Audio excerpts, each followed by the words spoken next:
कल्याण पूर्वमध्ये माणुसकीला काळीमा फासणारी एक घटना घडली आहे। एका 13 वर्षाच्या चिमुरडीचं अपहरण करून तिच्यावर अत्याचार करून हत्या केल्याप्रकरणी पोलिसांनी आरोपी असलेल्या विशाल गवळीला आता अटक केली आहे। मात्र विशाल गवळीला अटक केल्यानंतर या प्रकरणाचं एक धक्कादायक सत्य मात्र पुढे आलं होतं। या चिमुरडीवर अत्याचार करण्यासाठी आणि तिच्या मृतदेहाची विल्हेवाट लावण्यासाठी विशाल गवळी याच्या पत्नीनेच विशालची मदत केल्याचं आता समोर आलंय।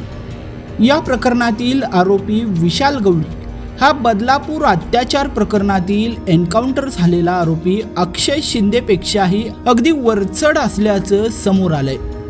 विशाल गवळीची एक नव्हे दोन नव्हे तर चक्क 3 लग्न झालेली आहेत। यातल्या 2 बायका त्याला सोडून गेलेल्या आहेत, तर त्याची 3री बायको त्याच्या सोबत राहतीये। त्याच बायकोने आपल्याला सोडून देऊ नये या भीतीमुळे त्याची या गुन्ह्यामध्ये मदत केल्याचं आता समोर आलंय।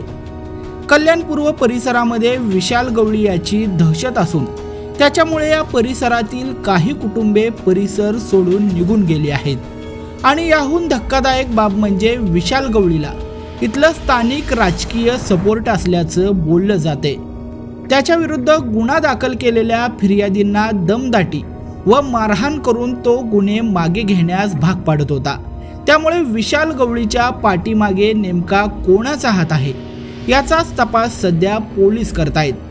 कल्याण पूर्वमधील चक्की नाका भागातील एका 13 वर्षीय मुलीला अपहरण करून त्यानंतर तिच्यावर अत्याचार करून तिचा मृतदेह विशाल गवळी आणि त्याच्या पत्नीने टाकून दिला होता। सदर गुन्हा केल्यानंतर विशाल गवळी हा वाईन शॉपमध्ये जाऊन दारू खरेदी करतानाचं CCTV फुटेज देखील आता समोर आलंय।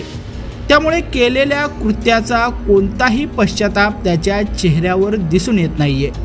हा गंभीर गुन्हा केल्यानंतर विशाल गवळी हा शेगावमध्ये असल्याची माहिती पोलिसांना मिळालेली होती। त्यानंतर शेगाव पोलिसांनी सापळा रचत एका सलूनमधून लूक बदलताना विशाल गवळी याला अटक केली आहे।